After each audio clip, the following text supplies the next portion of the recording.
Hey, hey, hey. Hit that Zelda lo-fi? Always. Erica loves the lo-fi. She loves the Zelda lo-fi so much.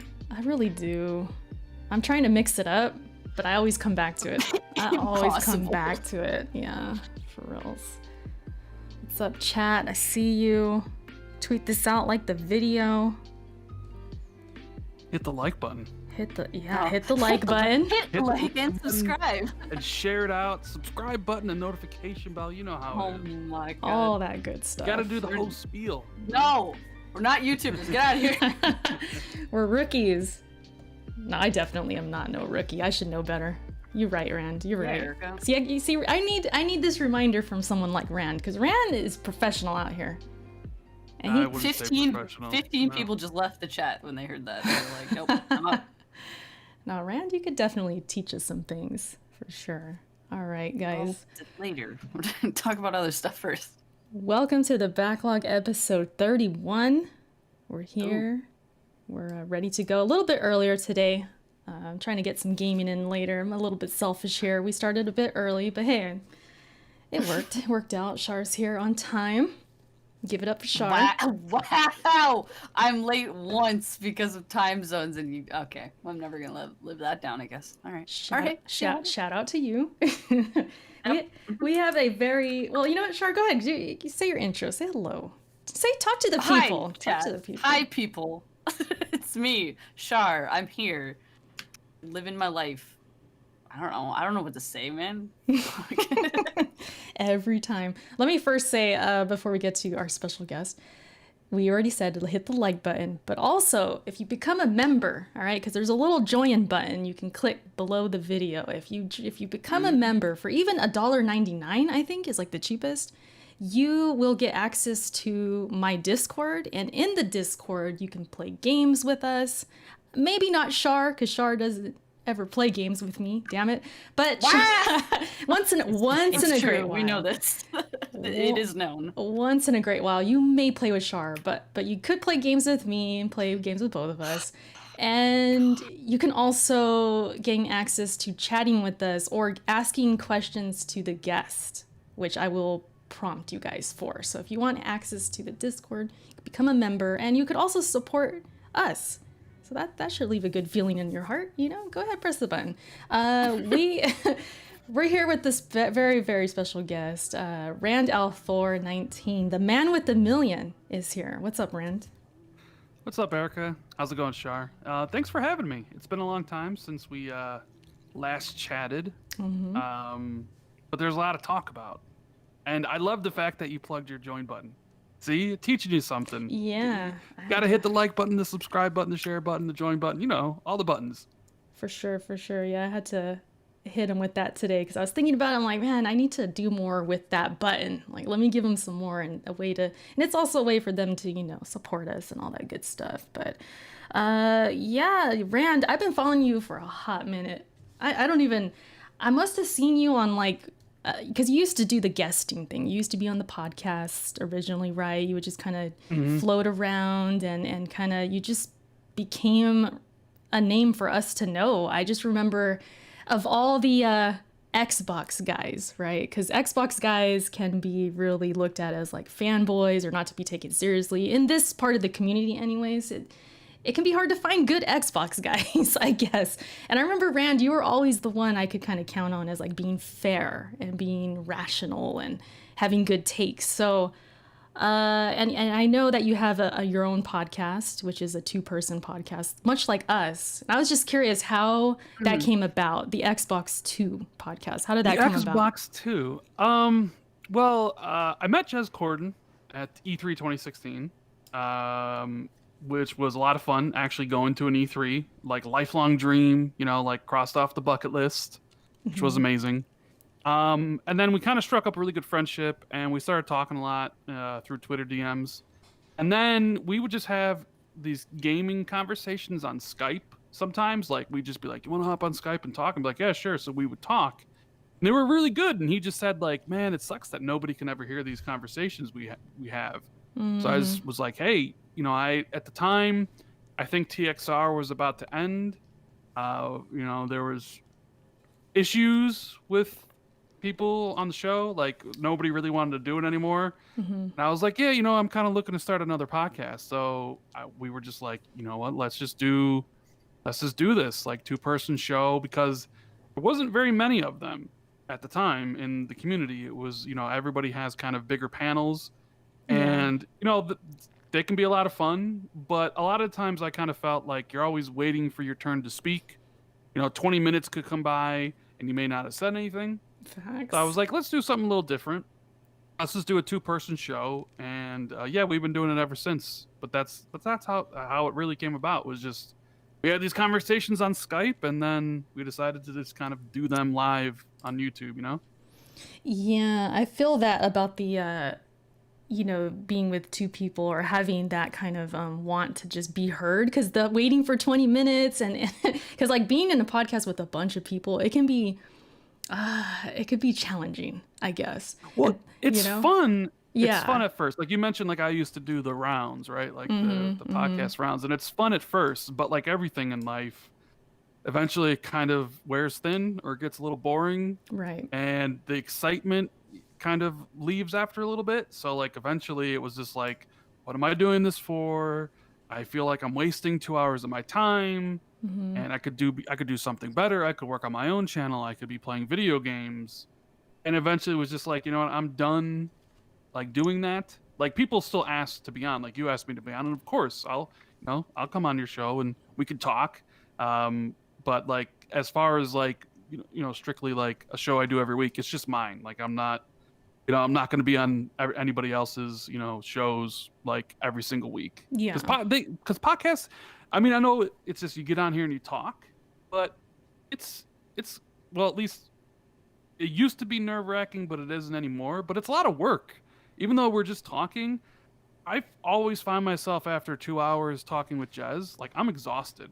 Yeah. I don't really want to do anything. I don't know if you feel the same, or Shar, you feel the same, but it can be a little draining, Shar, you ever had that or no? No, not really. But I mean, I guess it's because we early on decided that this wasn't going to be like a very long show, and then I also just because of the time zone I live in, like I have my whole day ahead of me after this, so it's like this is like the first thing I do usually, and then I just figure out the rest of my day. But Yeah, and we only go maybe an hour and a half or so, but yeah, the 2 I don't know, maybe it's like there's a limit, once you hit the 2 hours. Yeah. And even beyond, because some podcasts they'll go beyond that, and it could be tiring. Podcasting is definitely tiring, especially if you do it weekly. And our podcast here is only bi-weekly, so that I think helps us as well. But when I did do the weekly podcast, the 2 hours every week, it really catches up to you. Definitely does. It's a mental thing for sure. Yeah, for sure. But yeah, I've always been curious about how you kind of started that podcast though, Ran, because honestly, between you and Joe Rogan, that's kind of what motivated me to create this one. Really? Yeah. That's really cool. I do like I like the 2-person dynamic, honestly. Yeah. Yeah, I love it. And if we're being honest, I think a podcast should at max have 4 people. That should be the most. I think anything past 4 is just way too much. Definitely, because at that point, like you said earlier, you're waiting 20 minutes to talk, or everybody's talking at the same time, and for the viewers, it can be detrimental for them because they're not really getting anything out of it. It's possible that could happen, especially if there's like some kind of crazy debate or something like that. It can the thoughts can be lost in that debate and everything. So it's got its pros and cons. Like you said, it is fun though at times to kind of mash up with a bunch of different people. That's why I like being a guest on podcasts, I think a bit better than like a weekly thing or a weekly long podcast with a bunch of people, because it's like I show up, I do my thing, and then I'm out, and I get to like kind of like socialize a little bit, and then I get out of there. So I like that. You don't have to put together the topics and keep the flow going and everything. It's just like you show up and you do your part and you bounce. Yeah, I agree with you 100%. Sometimes it's fun to be a guest. Yeah. And that's why it's like, today I did the podcast with Jez and it's back to back, but it's totally cool because I'm not worried. I'm not the one controlling it and thinking of all the topics. I'm just sitting here and just waiting to talk to you guys about whatever, Yeah, we're in control. Right, Shar? You in control.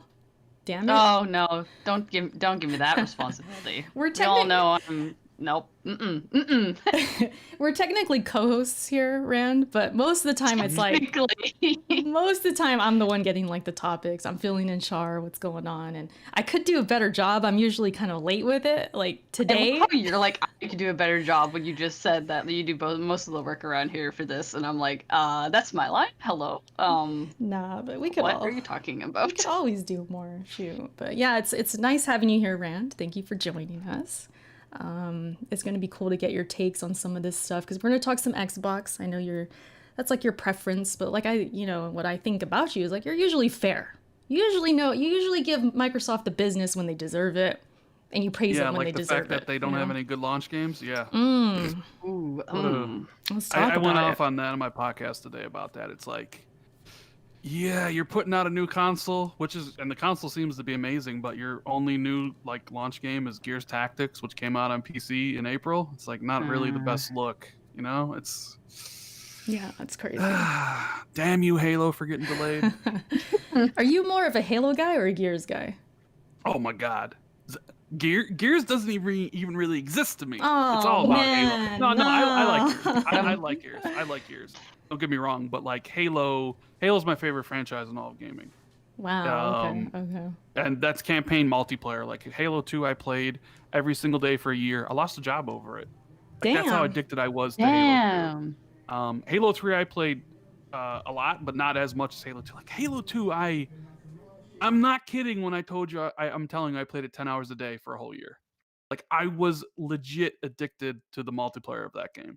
And so for me, I am a Halo guy. I do like Gears a lot, but I've always been the campaign of Gears. I don't really particularly care for the multiplayer. I never have, even going back to Gears 1. So for me, it'll always be Halo. Crazy. Yeah, no, that's awesome though. That's crazy losing a job over it though. That's wild. Yeah. That's dedication right there. Man, and getting towards your million. For those who don't know, if they're watching and listening to Rand for the first time, if you're new to Rand and his content, the man with the million. Do you want to just briefly tell him what that's about? How'd you get that name? So, I hit 1 million gamer score on Xbox in 2016. Phil Spencer invited me to E3, and I was able to get the last achievement for 1 million on stage. On TV, basically. And someone in my chat, I remember when we were talking, called me, you're the man with the million. Because at the time, I was like the 5th person in the world to hit 1 million gamer score. And that kind of just stuck. So I kind of just started introducing myself as, Randall 419, the man with the million. And it kind of stuck, just like the stupid Randall tomato thing, Yeah, what's the deal with that, too? You got to explain that one. What's going on there? Dennis likes to troll me all the time. So he basically called me Randall Tomato because you can do a lot of combinations with my name, like Randall, whatever, right? Like all just different sorts of names you can just throw in instead of the Thor. And he said tomato, and people really liked it. And then he actually created GIFs, animated GIFs, and started posting them on Twitter, so more people got really into it. And then he made an emote for channel members of my YouTube channel. So now I'm like a literal emote on my channel, and people just started running with it. Like people just call me this Randall Tomato, and it's nothing more than just Jez trying to troll me, and his troll work actually stuck. So well, then that begs the question then, do you actually like tomatoes? I actually hate tomatoes. Like I love it. I love it. Like I know great. It's weird. Like we get a pizza or whatever, right? And you get pizza sauce on it, which is tomato based. But if there's like sometimes my sisters will get like tomatoes on the pizza. Like that's disgusting. F that shit. I wouldn't eat it. Like hell, I don't get tomatoes on burgers or anything. Like I don't like tomatoes. See, I was gonna agree with the pizza thing. That's kind of weird, but I like them on burgers though. I do. It's not like a necessity. If I had to choose between like pickles and a tomato, I'm choosing the pickles. I don't know. I don't even like pickles. If I'm getting a tomato, I like cheese, I like ketchup, I like onions, maybe lettuce. But that's it really for me. Oh man, ketchup though. No mayonnaise? I hate mayonnaise. Oh, mayonnaise Mustard? is gross, dude. It is totally gross. It makes me want It's to gag. disgusting. I mean, You I know don't. what that shit is, man?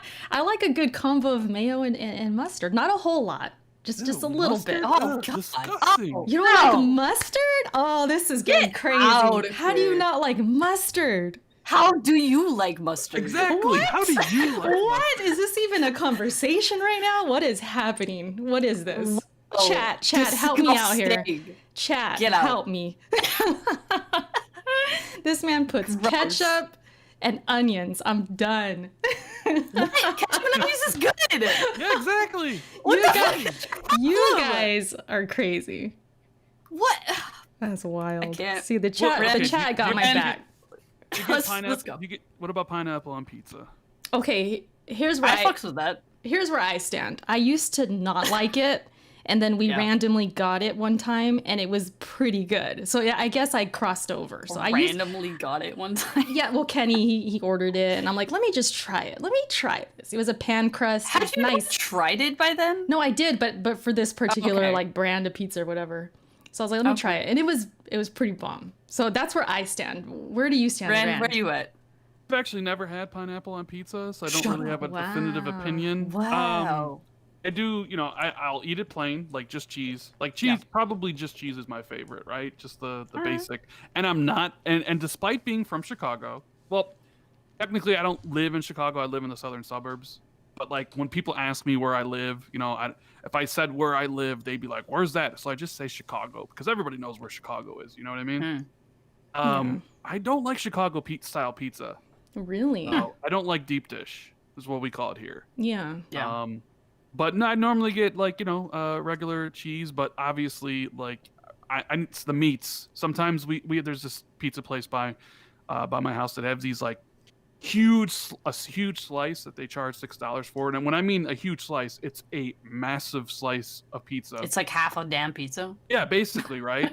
And I'll get like the meat lover special, which is like it comes with sausage, pepperoni, Canadian bacon, and I think another I forget like regular bacon too, but like, and that's the one I go for, But yeah, if I had to choose, like I still kind of just prefer just regular old cheese, Yeah.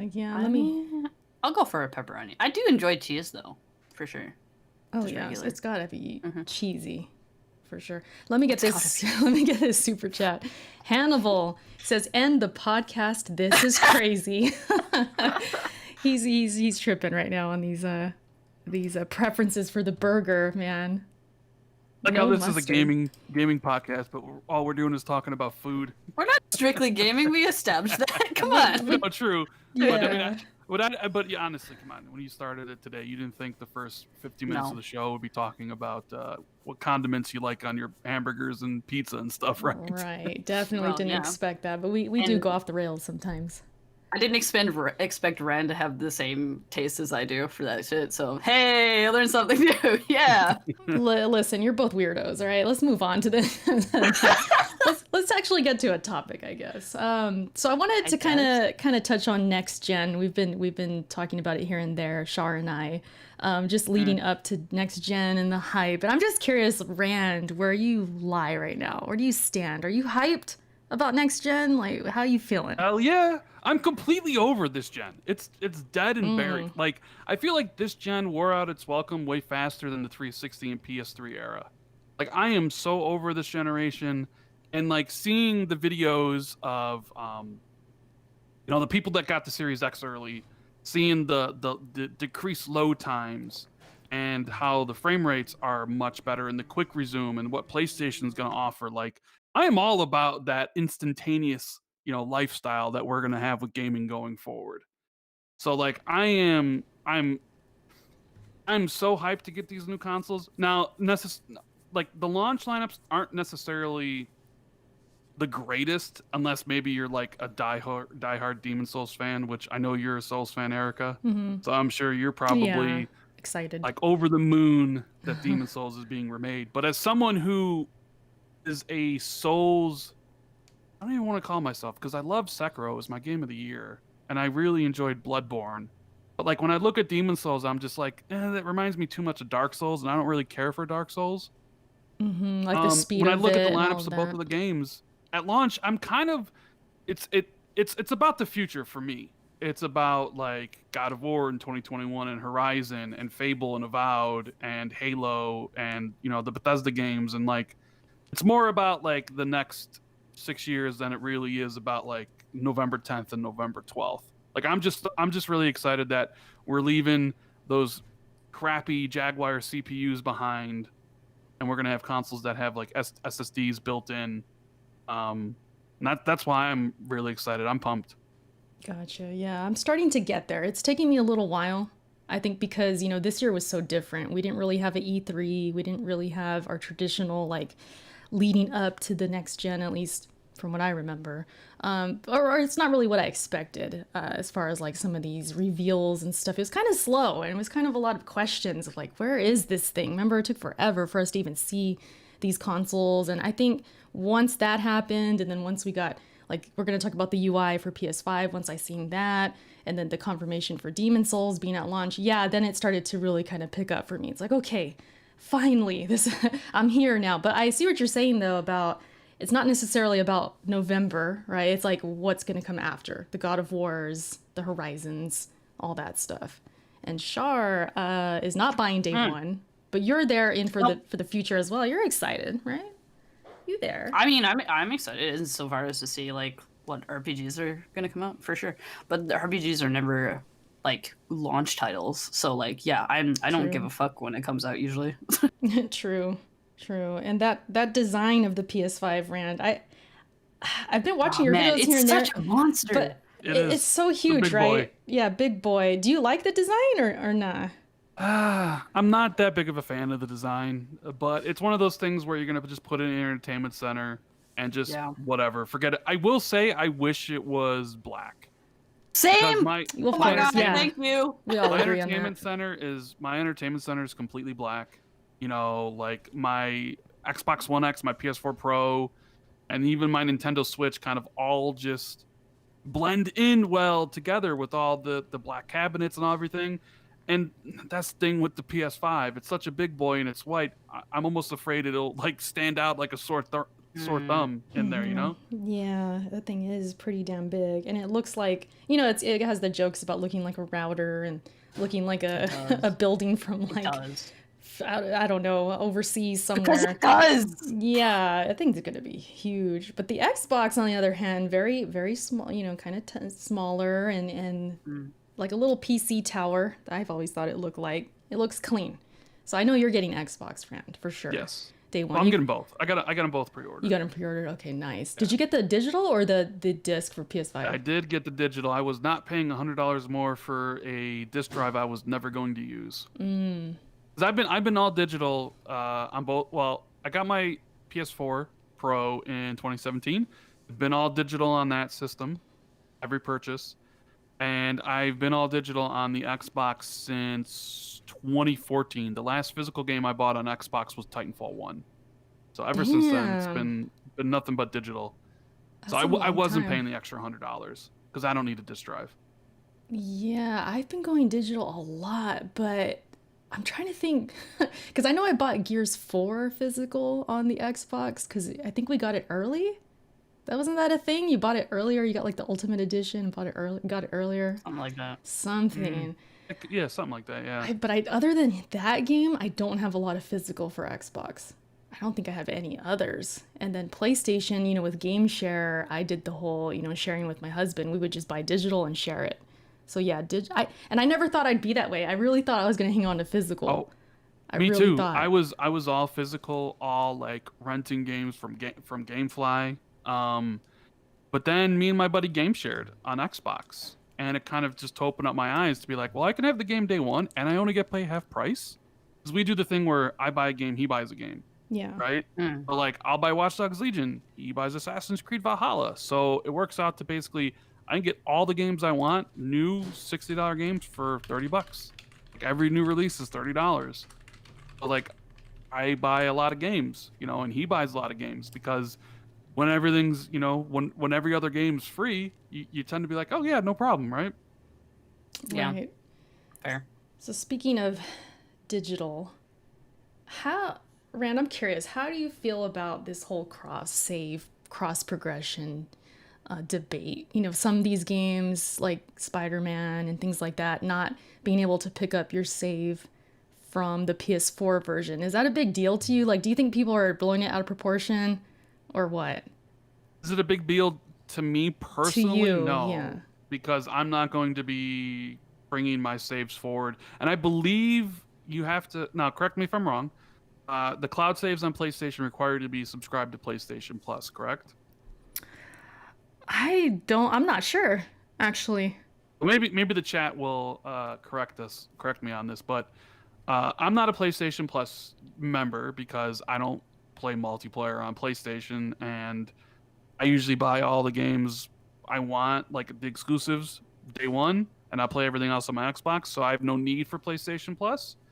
And so I'm not really looking to replay, God of War or any of the games I played currently. So, yeah, I'm not really personally that upset that those saves won't transfer forward because Xbox is my primary platform, and I know they will. I understand some people might be upset that Right. their saves might not move forward. Like, I probably would be a little upset if it was on the Xbox side where, like, all these games that are back and pat, like, it was, like, kind of spotty which ones were moved forward or not. So, yeah, saying that, like, I could totally see why some PlayStation users would be upset. Yeah, I just realized, Shar, did you hear my lazy ass transition there? That was wow. I'm like, speaking of My God. digital, how do you feel Right. about cross save? That was smooth, but also the laziest I think I've ever heard you do. Like, I'm listening to Rand Like, talk, and I'm like damn. realizing like that was terrible. Anyways, continuing on. But that is kind of, I've seen, people going back and forth on that. Some people are like, it's not a big deal. It's just, of course, it's your personal preference and what you value, I guess, going into next gen. Personally, I mean, I don't need it, I don't think. But yeah, I can see what you're saying about the back compat stuff and all of that. But let's talk about the UI for the PS5. Let's talk about that. I'm sure, I know, Rand, you saw the video. Shar, you saw it, right? You watched the whole thing for the most part? Yeah. What do you guys think? Shar, what do you think? I mean, it looks fine. It's a I don't know what to UI. say. It's a fucking UI, dude. Like, I don't know. It looks alright. It looks clean. It looks pretty much the same. Let me click through here so I can refresh my memory. It looks. I like that you can see all of the icons on the main screen. At least you can see all the icons in one go. It seems like you can, anyways. I like that, so you don't have to like scroll as much on the PS4. How about the cards? I mean, there's still scrolling, but How you feeling about the cards and like what they do? I don't. The I guess I didn't trophies really and all like that. understand what the cards did. Wait, what did the cards do? The like game cards? I'm not positive. Maybe Rand knows. Can you like customize those to what you're seeing first? Is that a thing? I don't know if you can. I don't That'd know. be interesting. I'd like that. It would be interesting. So I guess the thing with I think the PS5 UI looks better than the PS4 UI. Oh yeah. I think it's a totally cleaner look, and like I'm speaking from someone who's only going to use the PlayStation for the exclusive games. Like the activities thing with the cards, never going to use that. Yeah. I wouldn't use that on Xbox either. It's cool for people that want it. And like the ability to share your screen, like because they showed you hopping into a party and like, oh, the party, like, watch me play my game. I'm sorry, but like, You don't want to watch. I You don't want to watch want to nobody? watch you play your. Yeah, I'm on playing my game. I don't want to lose any real estate of the game I'm playing to watch you play another game at the same time. That's what Twitch like- is for. Yeah, so like for me, I look at some of those features. I kind of look at like, would I use any of those features if they were on Xbox? And I wouldn't use the picture-in-picture, and I wouldn't use the activities. I could see how other people might. But overall, I think the PS5's user interface is a big improvement. And as you know, it's better than Xbox's because it's in 4K. I just thought of a way I think I would use the picture-in-picture with you, Shar. What? Like if we were playing, like remember when You we played? spy on my stream? Nah, You stream snipe me? nah, remember when we played Neo together?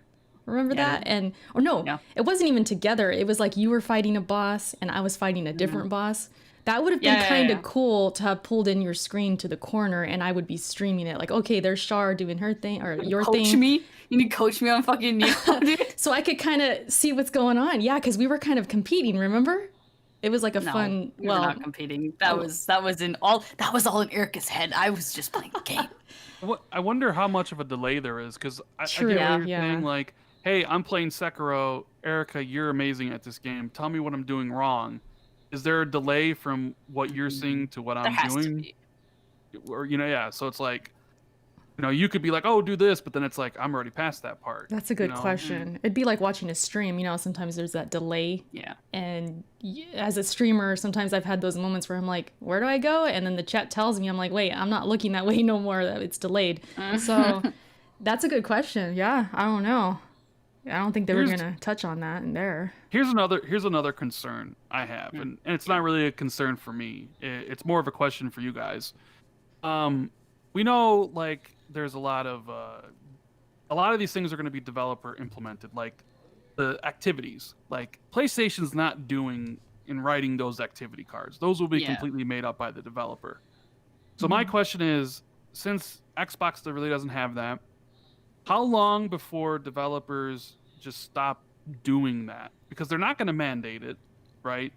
And developers will probably do it at launch just because, Sony might, be greasing their wheels like, hey, do this, or whatever. But do you think there's a point 2 years from now where no game that comes out for PlayStation besides first party actually uses the activities thing because developers can't be bothered for doing something for a single platform, Oh yeah, totally. You can see Not that gonna happening. designate time to doing those stupid cards when they're working on a game. Because that's what I worry about when it comes to even haptic feedback and things like that. Because remember with even the PS4, you would use the touchpad for certain things, and then some developers just didn't even bother with it at all. So it'd make me wonder why even have this thing, Why charge more for this controller? You ain't gonna use this stuff, or you know what I mean? So yeah, I could see that happening, unfortunately. I hope they don't. I hope they keep it up. It'd be cool, especially for those who really are looking for those trophies and all that. I don't know if we're talking strictly about that, but yeah, even that support as far as having tracking your trophies as well. I'm hoping, if it's developer based, who knows? Some could slack. I hope they don't slack on the trophy bit. I can see them doing it, because it seems like it would be a pain in the butt to. Or, I don't know anything about coding or anything, but it seems like a little bit of a pain in the butt to put all that in there to tell the player when you're gonna get a certain trophy. You'd have to find that point in the game. I don't know how you do it, but it seems like a pain in the butt on the coding side.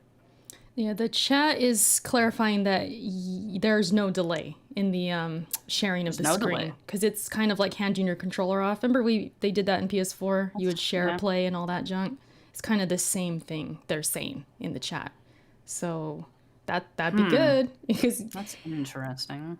there really shouldn't be a delay. Because if you're going to be helping somebody Rand, like you said, if we played Sekiro or something, because I've had that before with Discord, because Discord does this. You can watch somebody stream their gameplay. I've actually had a couple people be like, hey, I'm stuck, or they want me to go into their stream and tell them what to do.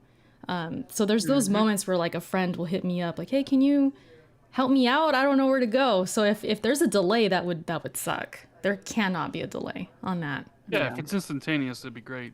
Yeah, definitely. But I'm like I said, I'm still not really interested in watching someone else play. So that's just me though. Yeah, some people just don't even the whole Twitch thing. Some people just don't even like it or even understand it. They're like, why would I watch somebody when I could be playing myself? It's kind of one of those things. It's not for everyone, that's for sure.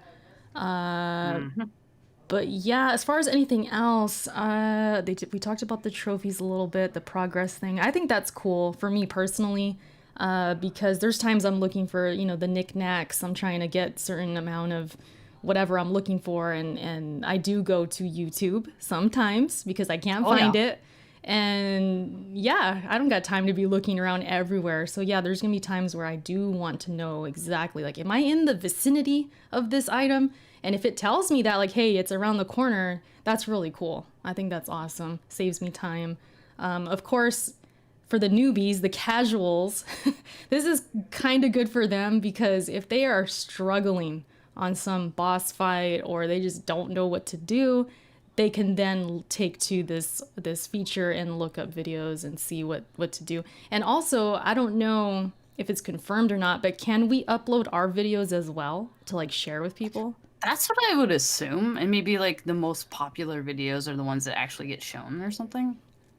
Because I feel like the developer wouldn't make the videos themselves, you know. Yeah, that seems like a lot of work. Because I like on my YouTube, I like to do like how to beat this boss. You know, I'll make a video for that. So I'm curious, like, could I do that? Not with commentary, but just like a little clip of like, here, use this weapon or use this, you know, tactic.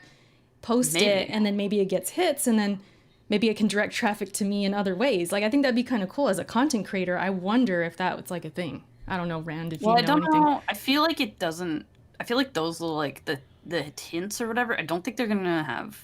They wouldn't have like user uploads. No. Oh. Like sound. I feel like they would just be like strictly like movement, right? Yeah, like I wouldn't want to talk on it or nothing like that. I just mean like showing this is how to do it, and then they know it's from me, and then maybe they can find other clips from me. I don't know. I'm just curious to show how to beat a boss. I'm just curious if like content creators can kind of use this in a way to promote it, in a way. You know what I mean? It'd be kind of cool. But all of the trophies probably won't have clips either, though. Yeah. Might just come from the developers. I don't know. But it's interesting to think about. There's definitely some cool features here. I don't know if there was anything that was like just mind-blowing. I don't know if you guys had something. They're just really, I think they're good features. They're handy features. Yeah. Even if I don't use them all, I think they're good. Yeah, they're there if I need them. Mm-hmm. Yeah. Yeah. I mean, it's a good looking UI. That's a lot better than the current PS4 one. Mm-hmm. Agreed. And I said in my video too, like, I like how when you do bring up this, you know, the cards or whatever, that your gameplay is still in the background. I thought that looked pretty clean. I think some people don't like that. They think it's cluttered, or I've heard different opinions. Some people do think it's cluttered. I mean, it looks like a little bit cluttered, but it definitely is cleaner than PS4, for sure. And that just comes in handy too, because like, let's say you're stuck, right? And you pull up the cards. You can still see your gameplay in the background to remember where you're at. So you're not constantly going back and forth, if that makes sense. If you guys get what I'm saying, like where am I at again? Oh, it's right there in the background. I could see it, kind of thing. I don't know. Yeah. I just think that's handy. But other than that, any other thoughts on the UI? I mean, I know it's just a UI, but yeah, it's somewhat important. As long as they give like customizable like options, I think I'll be fine. I think they do. And then themes, I'm sure, are coming, but they didn't really talk about themes for this stuff. Well, the themes were always in the middle. Themes were always one of the coolest things about the PS4, at least to me. At least to someone on Xbox, where they didn't have moving themes. Yeah. I always liked it, like when you got a theme on PlayStation that had some movement. Like I think my current one is the Ghost of Tsushima one, with the wind and the leaves kind of flowing in the breeze. I really like those dynamic themes that they have. Yeah. But yeah, I don't know. I did see something like they're stopping, like, because they're merging the websites or something. Like they're not going to be selling themes anymore. Is that like a sign that themes will be gone or something? I saw people talking about it, but I'm not the best person to kind of speak on that. Would suck. It would. They can't get rid of themes. Make me so angry. They can't. There's no way. I like them. I mean, it's not the end of the world, but I definitely like themes. I would be sad if they're gone. They can't do that. There's no way. Unless they're giving unless they give a theme for every single game you buy or something like that, you know. Yeah, I think I have the same Ghost of Tsushima one on my PS4 right now with that nice music. I like it. I like the dynamic themes because it has the music, it's moving, it's cool. I've always liked them. Are you keeping your PS4 or are you getting rid of it when you get to PS5? I haven't really thought about it. Like, I think I'm keeping the Pro, but we have other, the base PS4s. We have 2 base PS4s that we'll probably get rid of. I'm thinking. Yeah. But Why do you have so many? God, I can't. well, one of them. Y'all people are made of money out here. I'm like, I don't get rid of consoles ever. No, it's really simple. It's like Kenny had his, my husband had his, I had mine, the base ones, and then he got me the Pro, and that was that. And we just still had the base ones. I was gonna give one away, and then that never happened. So, yeah, I'll probably just keep the Pro. This loud ass Pro. Yeah. I swear, it's so loud, dude. They're all loud, dude. Yeah, I was streaming earlier. I was playing Ghost, and the chat was like, because I asked, "Can you guys hear the voice chat pretty good? Everything sound good?" They're like, "Yeah, we could hear your PS4 too." I'm like, "All right, yeah, I know." Yeah. That thing taking off to the moon as usual, typical. But yeah, so that's pretty much it about the UI. Let's talk about Uncle Phil. Oh man, let's talk about Uncle Phil and his comments about Bethesda games. How do I even put this? Rand, maybe you could help me out. What happened? So he's basically they asked him, let me bring up this article, Shar. Let me get this article. I basically asked him if he has to put like Elder Scrolls 6 on PlayStation 5 or PlayStation 4 to make their money back on the $7.5 billion deal. Yeah, it is. And Phil said, nah. Phil said, nah, we don't need your PlayStation.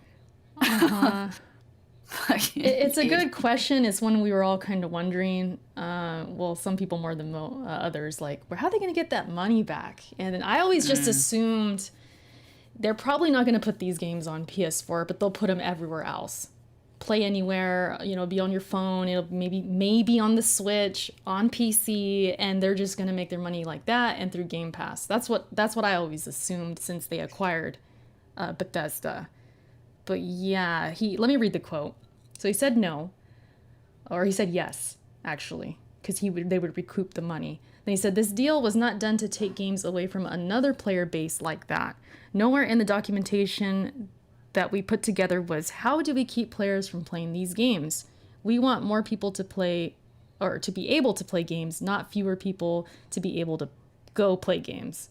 But I also say in that model, I'm just not answering directly the question that you had. When I think about where people are going to be playing and the number of devices that we had, and we have xCloud and PC and Game Pass and our console base. So you still see he's listing all of those right there. I don't have to go ship those games on any other platform other than the platforms that we support in order to kind of make the deal work for us, whatever that means. He don't even know. No, but yeah, I mean, it's kind of right there. How I was kind of thinking, like, yeah, they got xCloud, they have PC, and Game Pass. It's all about Game Pass, It is all about Game Pass, and that's the thing. Like, the deal was made to drive people to Game Pass, whether it's you buy the console like we would, or if you're a PC gamer, you can buy the games on PC, subscribe to Game Pass, buy them on Steam, or if you're mobile, if you're on Android or iOS next year. I mean, hell, they even talked about bringing xCloud to Windows 10 next year and potentially even Xbox One consoles in the future. So basically, outside of pre-existing contracts that were already in place, like Deathloop and Ghostwire Tokyo on the PlayStation 5, and MMOs that already exist, like Elder Scrolls Online, where they'll get updates and expansions and stuff like Doom Eternal's 2 DLCs that'll obviously come to the PlayStation. I've been of the opinion, based on what Phil said in previous interviews about like Nintendo, even, that the games are basically, they bought Bethesda because they know they need content, and they need content in a fairly steady pace on Game Pass to keep people subscribed. And the best way to maximize your investment is to make them exclusive. I know people say, well, they'll make more money if they sell them on PlayStation. Like if Starfield launches on, Xbox and PlayStation, they'll sell millions of copies on PlayStation, and Microsoft gets a 70% cut, and Sony gets the other 30. But the thing is, Microsoft isn't really interested in selling a single game to somebody anymore. They're interested in selling you that single game every single month for the rest of time. Yeah. So it would be a short-term play to get their money back, clearly, but this is all about a long-term investment in Game Pass and trying to grow the subscriber base. So what they're going to do is they're going to keep the next Elder Scrolls on Xbox only, and Starfield and Doom and Wolfenstein 3 and whatever else, and either have those PlayStation users subscribe to Game Pass on the PC and play it there, or potentially buy an Xbox. And wouldn't you know it, Microsoft created the perfect companion console to someone who already maybe has a PlayStation 5. Nice little small console that's cheaper, that can kind of sit right next to it, called the Xbox One, Xbox Series S. So that's kind of the goal. Like, and I've seen a lot of people say, like, oh, they're leaving money on the table by not selling them on PlayStation, but you can make that argument about anybody. You can make the argument Nintendo's leaving money on the table by not putting Animal Crossing on Xbox and PlayStation. Right. That's true. Or that PlayStation's leaving money on the table by not putting Last of Us Part 2 on PC and Xbox. And it's true, they are, but what they use that exclusive software to drive adoption of hardware and to keep people in the ecosystem. And because Xbox doesn't look at hardware the exact same way Nintendo and PlayStation does, people have this expectation that the games would be everywhere, when in reality it's just going to be on any platform that has Game Pass. So if Game Pass comes to PlayStation, the Bethesda games will be on PlayStation. If Game Pass comes to Switch, those games will be on Switch. It's all about wherever Game Pass goes. I was just about to ask too, like, do you think Game Pass would ever be on PlayStation? Can you see that? Well, do you think Sony would ever allow Game Pass on PlayStation? I don't think so. No. Well, then you have your answer. Yeah, it don't sound right, It's like water and oil. Like, it just doesn't seem like they mix, But that is the answer, though. Yeah, it'll be on Game Pass, and wherever Game Pass is at, that's where it's gonna be. Because that's, man, like, I know people give Bethesda games a lot of heat because they come out buggy and things like that. Bethesda, but Elder Scrolls alone is a huge deal. If that's only on Game Pass or only on Xbox and not on PlayStation, everything but PlayStation, let's say, hypothetically, and there's gonna be a lot of people. They're gonna. It's like what they say for Sony. You want to play God of War, you got to get a PlayStation. So hey, you want to play Elder Scrolls, you got to get an Xbox or play on PC. Either way. So it's like or you're gonna play it have on to. mobile, whatever you want. Yeah, It's a lot more options there. So it's gonna be interesting for sure. I mean, it's a big power move. I've been saying that. Like, I'm sure we all can agree. It's a big move to have this. I never thought they'd do it. I never thought they'd spend that type of money on a publisher like that. I mean, $7.5 billion.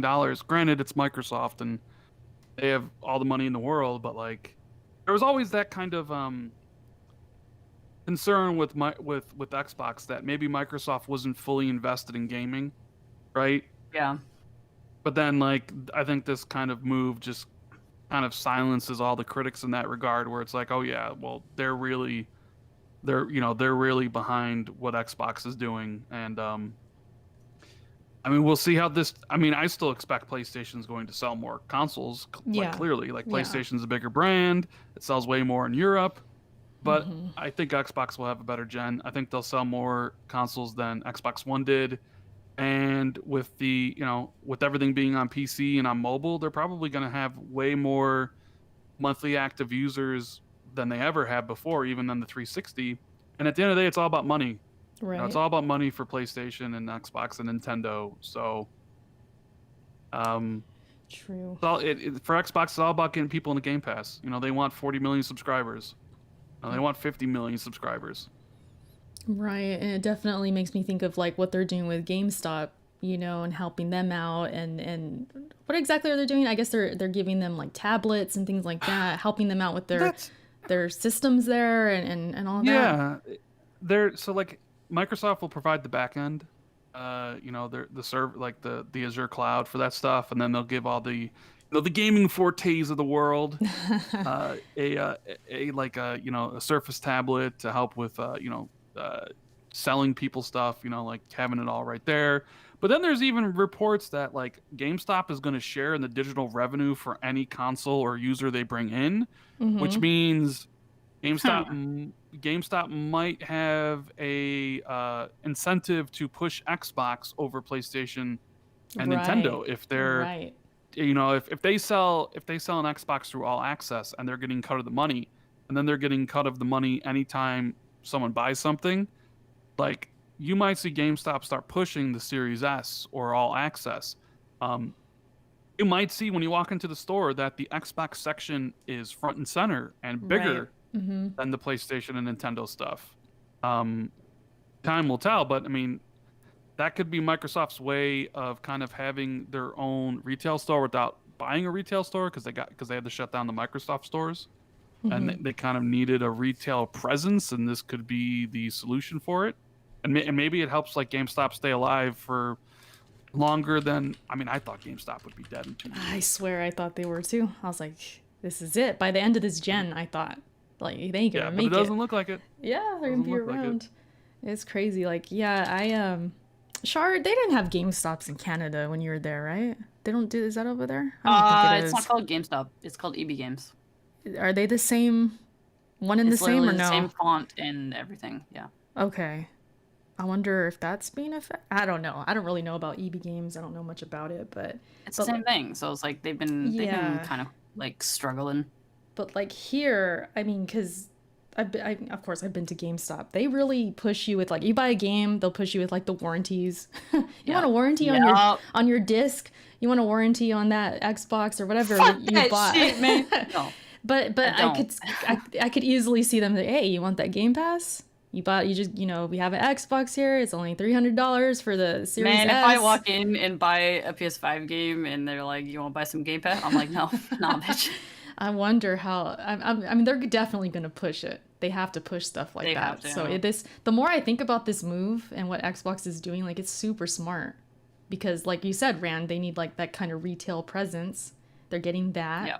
Then they're getting their pitches of this Game Pass. They're gonna be pitching this like crazy. It's gonna be all over, on the posters in there and all that, and Xbox front and center. So it's, casuals, when they go into the store, they see something that's right in front of them or it's placed in a certain spot. Like there's like scientific stuff around that where they can actually like that makes them buy things depending on where it's placed. Or like. Yeah. You'd imagine like a mother or grandmother coming in there and being like, I want to buy something for my son. He really likes Fortnite. And then like, instead of like being, oh, well, get the PlayStation 5 or for 400, they'd be like, what about the Xbox Series S for 300? And we all know price is probably, to the mainstream audience, price is probably the most important thing. And Xbox has the cheaper one. So maybe they start pushing the Series S way more onto unsuspecting mothers and fathers who don't know any better, and they start maybe kind of doing that. I don't know. I haven't stepped foot into GameStop since I bought Titanfall, so it's been a minute. I don't know what it's like there anymore. It's a little hot topic-ish now. They got like T-shirts in there and toys and mugs, Funko Pops and stuff. Yeah, Funko Pops. Yeah. It's changed a little bit. Yeah, which I don't blame it because I miss a lot of the sections they used to have. Like what? I used to hang out in the DS section a lot. Oh yeah. I love the DS section. The DS shout outs to the dead DS section. DS section was fire, dude. You don't even know. I remember looking at like the 3DS games and some of the DS and like 3DS section was great too. Dude, this is when I really started learning about Nintendo tax. Those games are still expensive.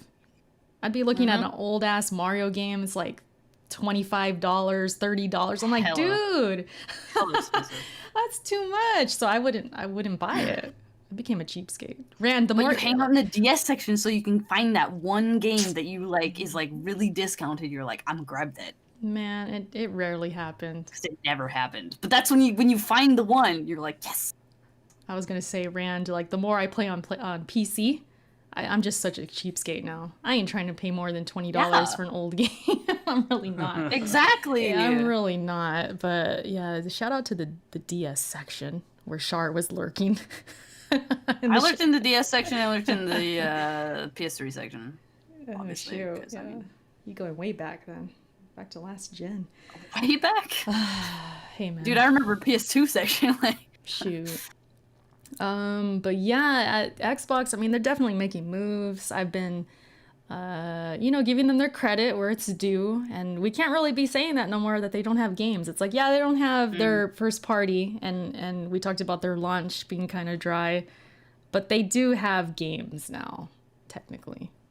There's About games. time, huh? Only took an entire generation. Shoot. Uncle Phil, he's doing his thing. He's definitely doing his thing. For a while, I don't know how you felt, Rand, or even Char too. Like for a while, I felt like Phil, like he may not be the guy. Like he's just like, what is he doing? You know, the mixed messaging that they were doing for a while, and just like the dry.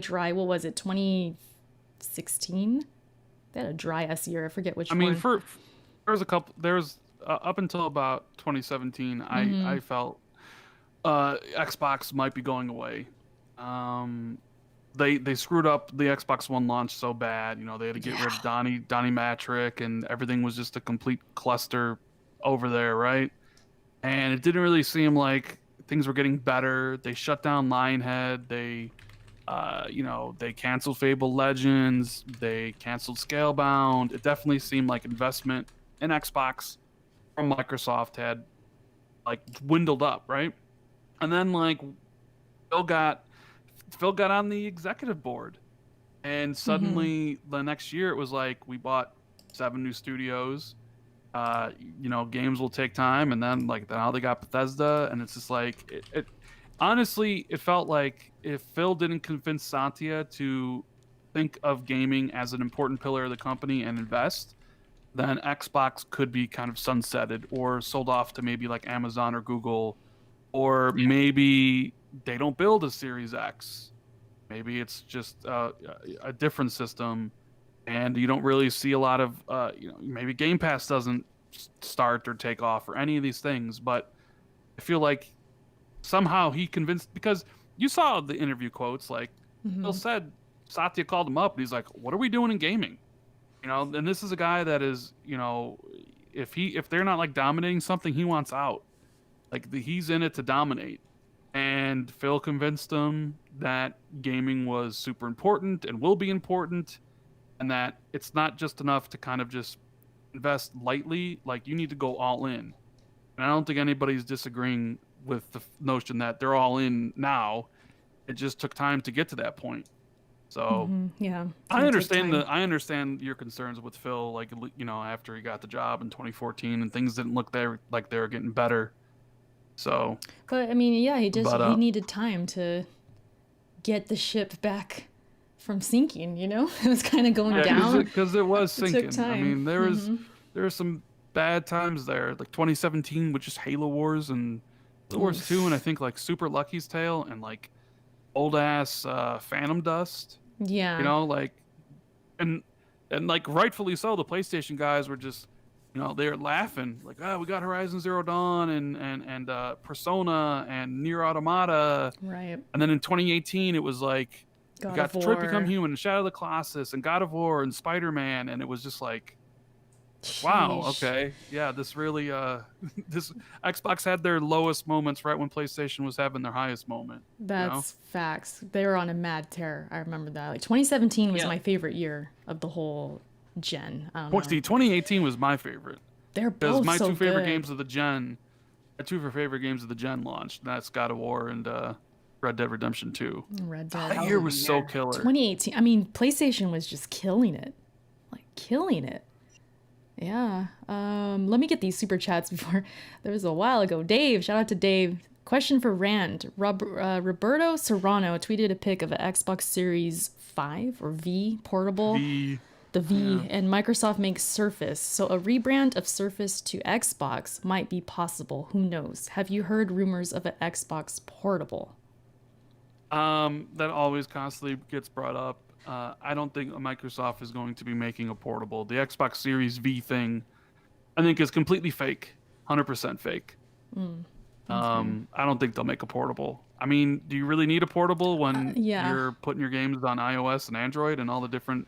I mean, I guess it would be cool. And I know they tried getting Game Pass and xCloud on the Switch. Like they wanted Switch to be the Xbox portable, but obviously, things didn't work out.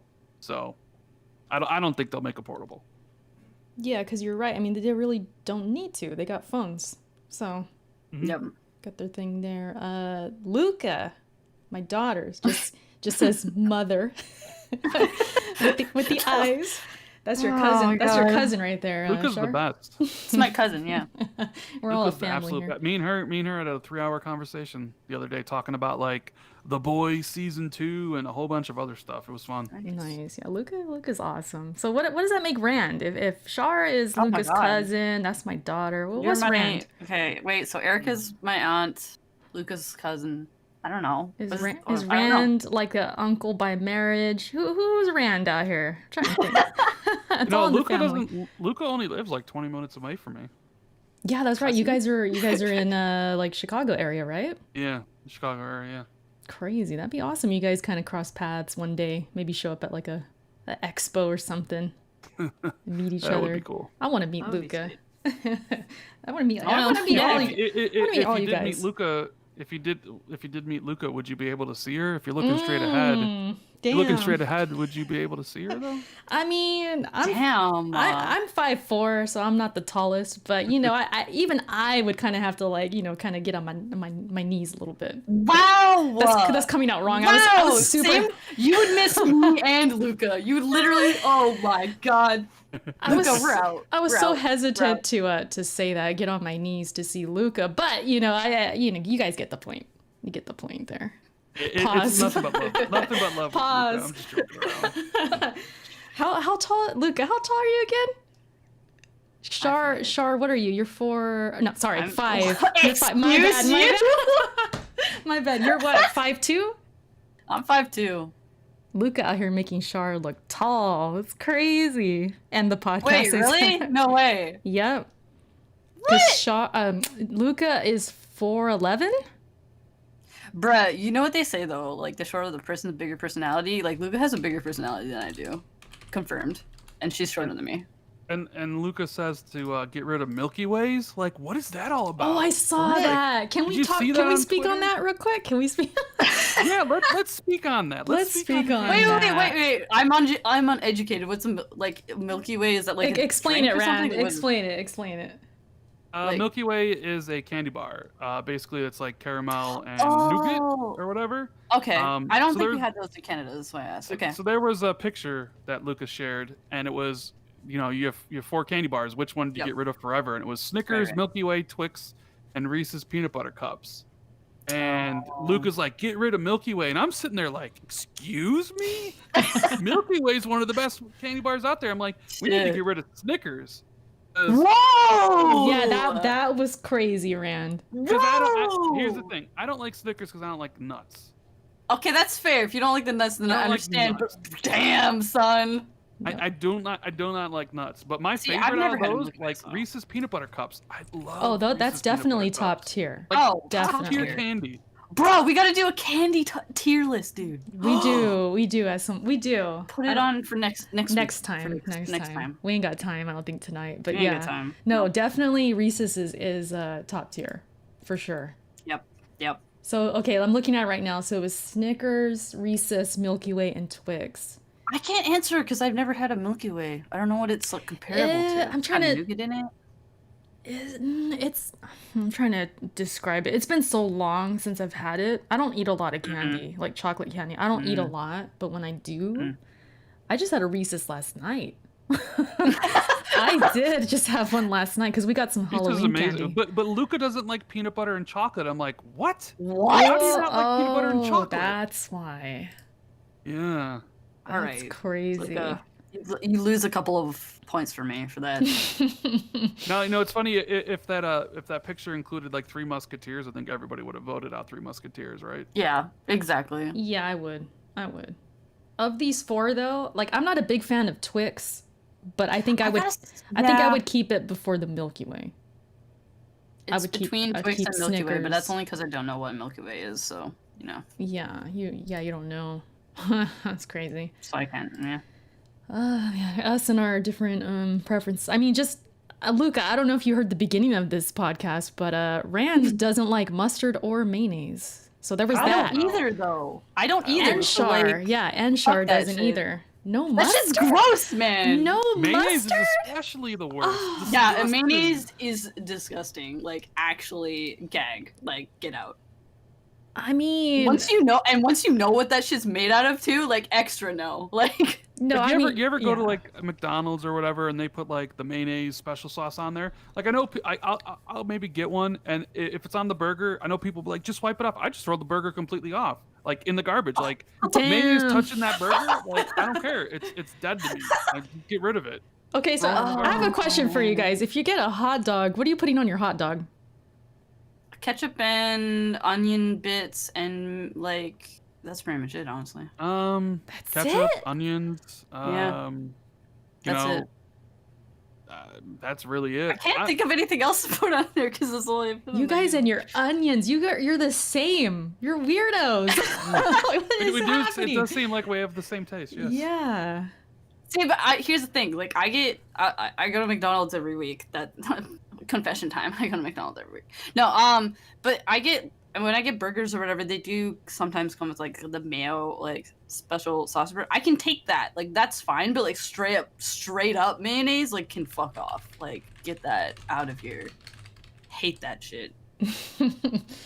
Yeah, that's wild. I don't think I could eat a hot dog without mustard. That's And crazy. no, what's worse is I live in Japan where, like, there's that sweet mayo shit is, like, on everything. I fucking hate it! It's disgusting. It's disgusting. You guys ever do? Well, you don't like mayonnaise, but sometimes I'll do like I'll mix ketchup and mayonnaise, and I'll put that. I'll put that on a bun. What? Ew! Yeah. Nasty. Ew! That or like you ever put like a Thousand Island dressing on a bun Ew. too? No, not really. I don't do that a lot, but it gives it like a different flavor, for the burger. Oh my god. I just imagine a really basic, boring burger with ketchup and onions, and Rand is just What? happy to eat it. Cheese, ketchup, onions, yeah. lettuce. Yeah. I mean, that burger's Yeah! All right, I That's didn't- what's up. Oh my god. I man. didn't hear the lettuce part. Okay, you redeem yourself a little bit because lettuce is bomb. I love lettuce. And if available, I would put like pepper on there, like a bell pepper. Hit me up with some bell pepper. I love bell pepper so much. on a burger? I don't care. Give me crunch. Oh man, but you don't like pickles though? No, fuck pickles. No Oh, pickles, we no out. tomatoes. We out. No pickles, No no tomatoes. tomatoes, And none of that stuff. end the podcast. Dude, I'm not even kidding you. If a tomato is in my hamburger, like, it's coming out right away. End the podcast. It's crazy. Nah, but that's funny, man. So we done talking about Uncle Phil. Shar, did you have any thoughts on? I don't give a Phil fuck about Uncle Phil. Shar, I'm not Xbox over here, so I don't care. Yeah, Shar doesn't really follow Xbox or anything. I'm sad that people won't be able to, the Sony people won't be able to play the Elder Scrolls, but yeah, PC. Got PCs out here. It's fine. I mean, all the Sony guys said they have beast PCs anyways, so Mm. you can just play it That's there. what they say, though. That's what they say. We know the truth. They don't have it. No, once those games come out, the tone's gonna shift. It'll shift a little bit. Well, it already kind of has. A lot of people yeah. say Bethesda games were never Sure. good. They've been trash forever. True. Yeah. They're big. Yeah. They're big titles. That They're Elder not, Scrolls. They're not man. my kind of game either. I just don't care about that whole franchise as much. Yeah. T-Rock with the super chat earlier says just showing support. Thank you, T-Rock. That's my stream buddy right there. Every stream I go to, I'm in the in the viewer section. He's there. He's there. He's stalking you, man. Nah, we got great minds. We think alike. We follow good people, I guess. We follow good streamers. telling Yeah. yourself that. All right, I wanted to talk about Ghost of Tsushima a little bit. I know I'm the only one in here that played it, but let me get the gameplay. you are. going right So- now. I know, it's kind of crazy. Welcome to Erica's channel where she just talks about the shit that she Welcome wants to talk about. Erica's segment. Yeah, It's awesome. They added a 4-player co-op and a 2-player co-op where 2-player is like a story thing and the 4-player is like kind of like a horde type, domination type. So waves of enemies, there's like 15 waves that get harder than the last. Amazing. Yeah, there's like a wave and there's 3 points that you got to protect. So with 4 people, it starts off pretty easy. And then of course, as it gets going, it gets harder and harder. So sometimes you got to defend all 3 with 4 people. So you got to figure it out. Okay, you go here, I go here. This one's getting attacked. Everyone rush there. You have to have a lot of communication, for sure. Because we did pretty well. There's 4 of us. It was me, T Rock, who's in the comment section, Dave, who's in the comment section, and then Salty. Shout out to Salty. All 4 of us were playing and doing pretty well. The moment Salty left and we played with one random, we failed. We failed because we couldn't communicate with that guy. He was doing his own thing and it just failed. So having everyone on the same page is really important. You beat Ghost of Tsushima, right, Rand? You beat it. Yes. Okay. Yes. Currently, it's my game of the year. Oh, now we're talking. See, that's why I like you, Rand. That's why I like you. Damn it, you're speaking facts. Great game. The combat and it translates over to this multiplayer very well. It's very smooth. A couple glitches here and there, like some of the enemies. If you're attacking, like 2 of you are attacking the same dude, you don't really know who's getting the kill. Sometimes the enemy will like disappear at times, stuff like that. But other than that, the frames have been okay. I actually really haven't noticed major frame drops or anything. It feels good. The combat, they added like extra like effects. Like whenever you're doing like your special move or healing and stuff, like your character is doing different things, like the way it looks compared to like the main game, if that makes sense. It's like more effects going on, flash. What do they call those? The flashes when the enemies flash you can't see your screen. Like there's that going on. There's poison going on, but it looks different compared to the main game. It's really cool. I'm enjoying it a lot. Very, very good. And I wish Char would play with me, but you don't have the game. So it's okay. No, I don't. Trying to think what else I could say about it. Are you interested in replaying Ghost of Tsushima on PS5 for the 60 frames? I think I'll check it out. I'm in like the new game plus. It's transferring over, right? The save? I think so, yeah. Yeah, so I might do like some more trophy hunting and just kind of like get in there and I want to check it out. I want to see how it plays. Like that combat could really use it because there's times where I do parry and I don't know if you had this experience, but there'd be times like I know I'm hitting that parry and it's just not going through because it's like a delay sort of. So I want to feel that. The same way with Sekiro because I beat Sekiro on PS4 and then I played it on PC and it was a huge difference. Like you could feel like it just being smoother and your parrying and everything's just connecting better. So yeah, I definitely want to check it out. Are you're gonna play it too, with the 60 frames? Oh, maybe. I don't know. I don't really replay games very often. We'll see. I mean, I might like you just kind of dabble and see what it's like. But I already beat the game. You know, I have the platinum. You know, see, you got my that. second platinum. I got a platinum in God of War and got a platinum in Ghost of Tsushima.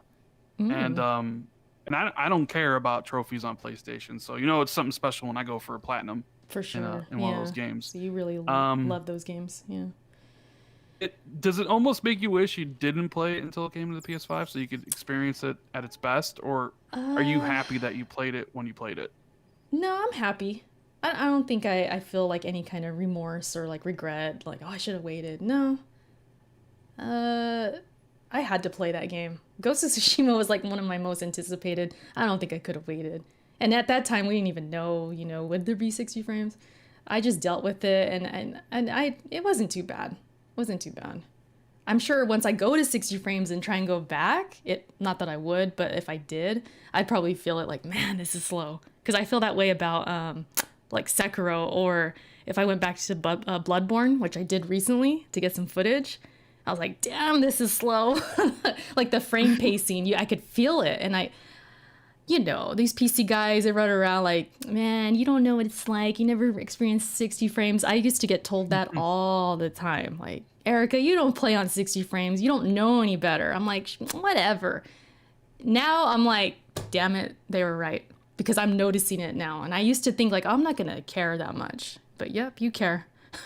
Like the more you experience the better side of things. I mean, guess. give me 60 frames all day, every day. Yeah, Like of course. I'll take the frame rate over the resolution. Mm-hmm.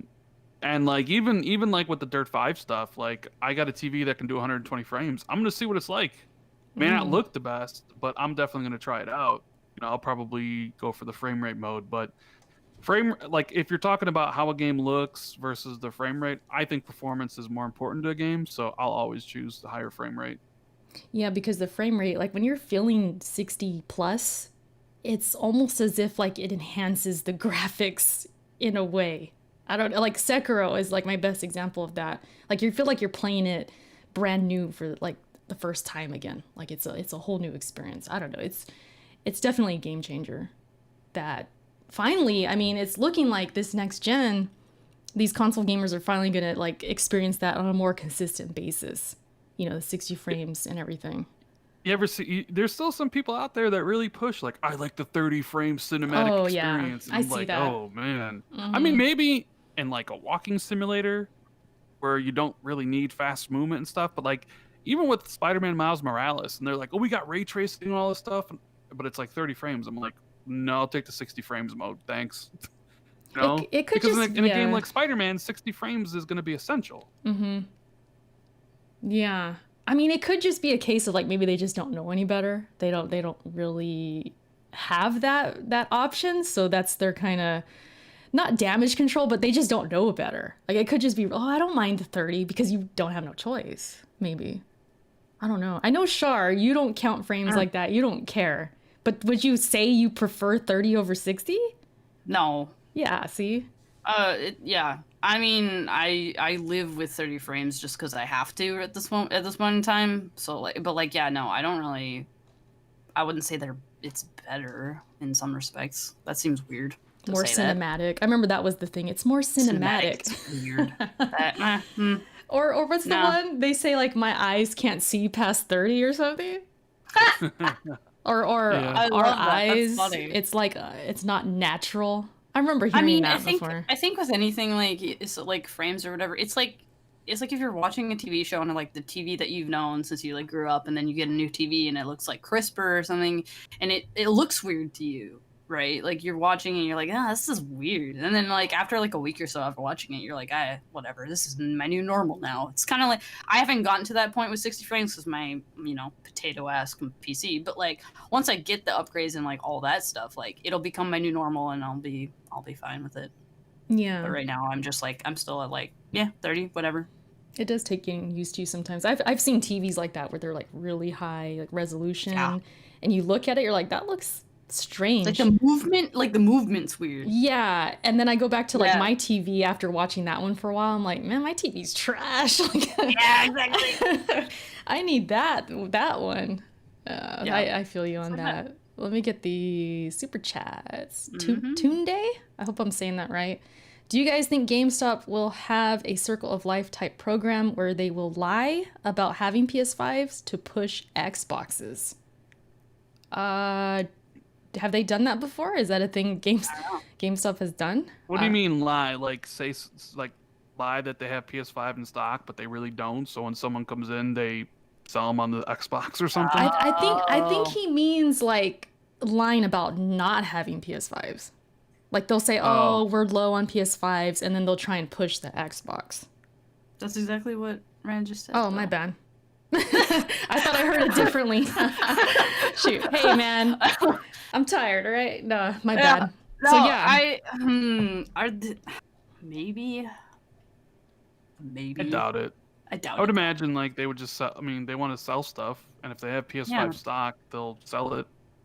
Yeah, exactly.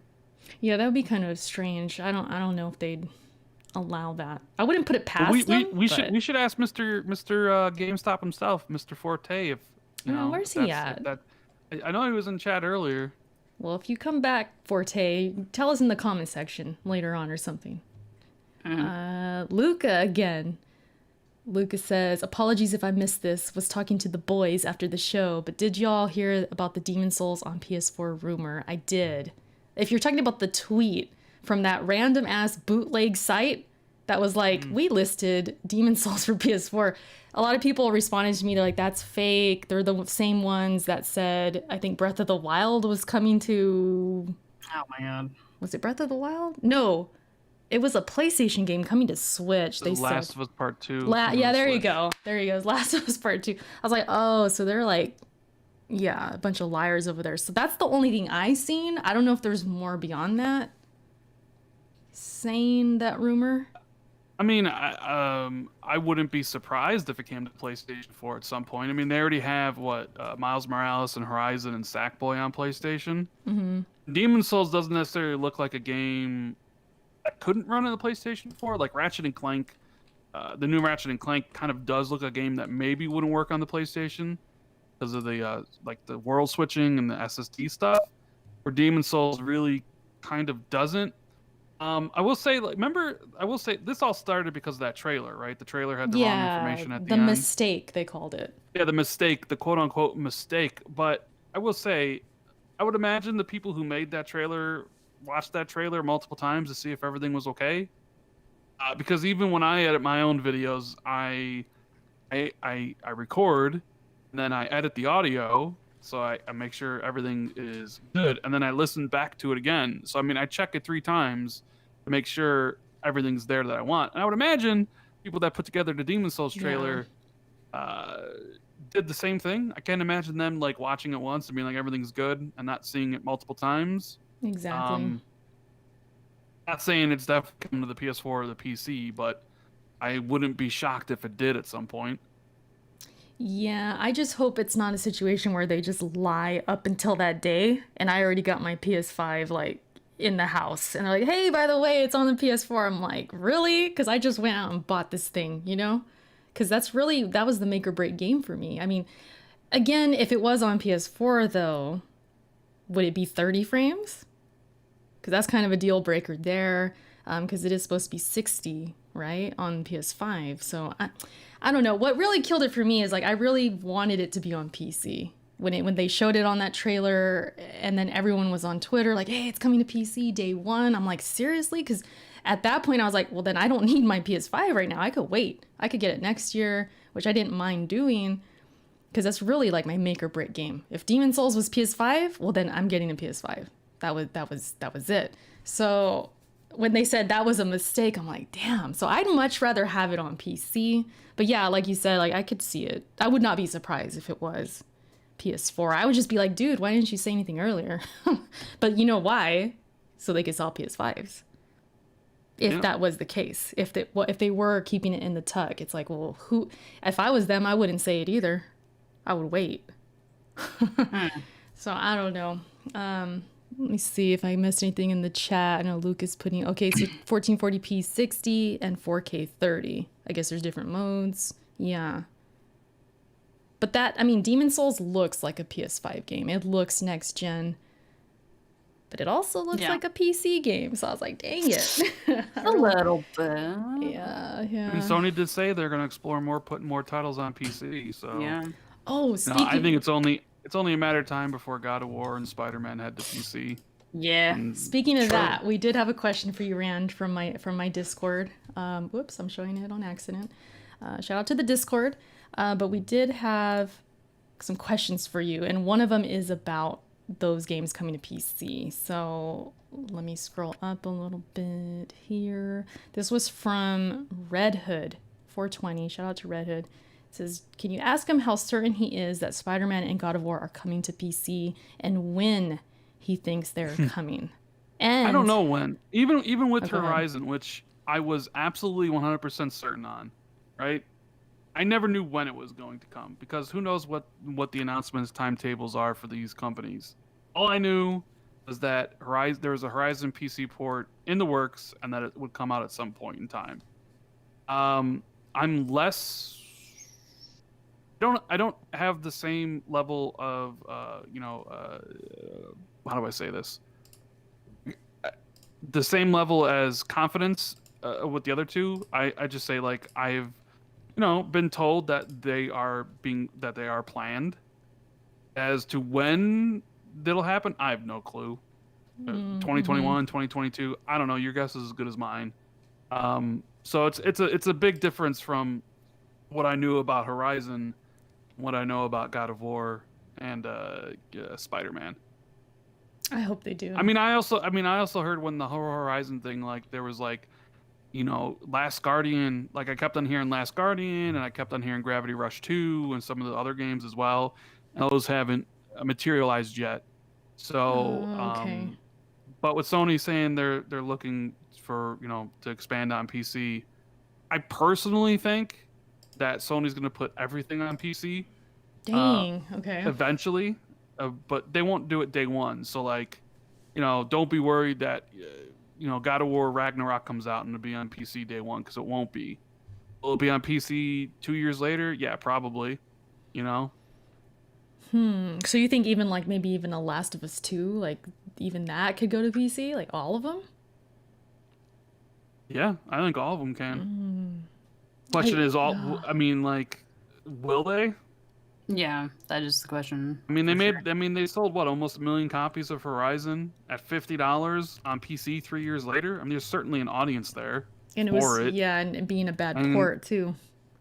Well, also look at like Spider-Man Remastered, right? That version, could they just use that remastered version as the PC version? With the 60 frames and the 4K 30 and the ray tracing. But yeah, no, I fully expect those games to be on PC at some point. I have no idea when, and I have no idea like, I just don't know when. Yeah. So don't hold me to that. I do think they're coming, but I'm not as 100% sure as I was with Horizon. Like, because I was... Remember the whole Horizon thing, Erica? Oh, yeah. You were getting some heat for that. I remember that. Like, I had 15 sources on that. 15 different people, and all very... Like, Horizon coming to PC was the biggest open secret in the video game industry next to Fable. Everybody knew it was happening. And it was only a matter of time before it was announced. But yeah, I've been told like God of War and Spider-Man will eventually make their way to PC along with most of Sony games. It's just a matter of time, but I don't know when they'll be announced. I know Bloodborne is way overdue.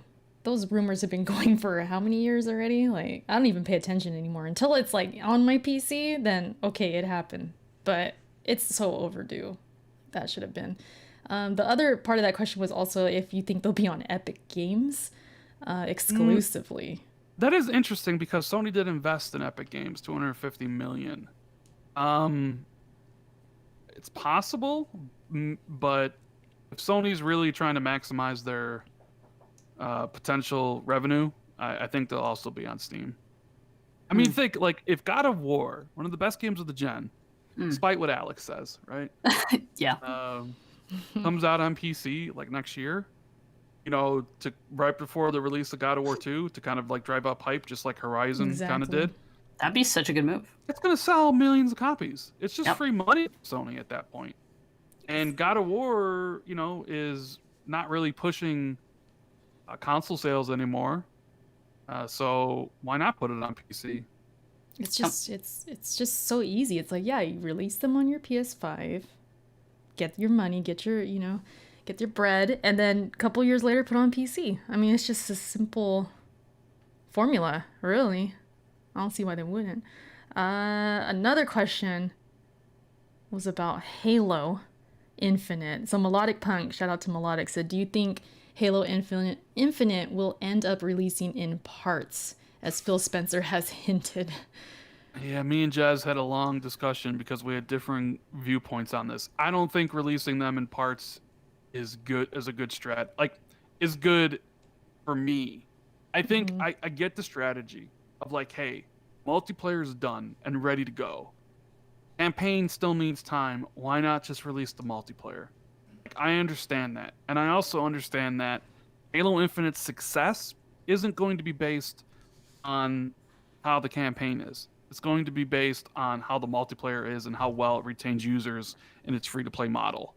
So multiplayer is more important to Halo Infinite than the campaign. Like, so I know this, so like keep that in mind as I say this. I just think it's a bad idea to split them. And I know maybe that's a little bit emotional, And I'm not really thinking logically on that, but like, damn it, Halo means a lot to me, okay?